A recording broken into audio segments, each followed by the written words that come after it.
First of all, we have to acknowledge that Justin Trudeau has destroyed our immigration system. We had a multi-generational consensus in immigration for literally decades before Trudeau came along. Immigration was not even a controversial issue prior to Trudeau. We brought in hardworking, law-abiding citizens in numbers that our housing market, our job market, and our healthcare system could absorb. What has since happened? Trudeau and Fraser destroyed the temporary foreign worker program by telling their bureaucrats to overlook fraud, by getting rid of the rule that required that you couldn't bring in temporary foreign workers for low-wage jobs in places where there was over 6% unemployment. In other words, where there were lots of people looking for work. They destroyed the international student program by allowing rampant fraud and abuse and increasing the numbers to levels we could not afford.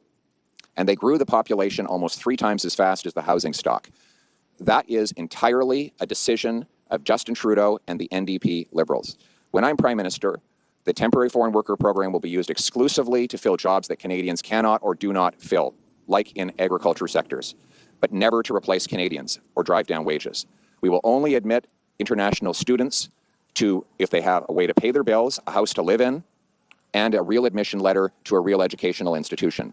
And population growth will be below the growth in jobs, housing, and healthcare. That is a common sense plan.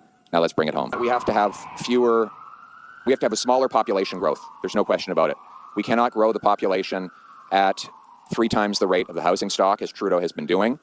We need to have a growth rate that is below the growth in housing, healthcare, and employment. If you want if you want an idea of how I would run the immigration system overall, it's the way it was run for the 30 years prior to Trudeau being Prime Minister.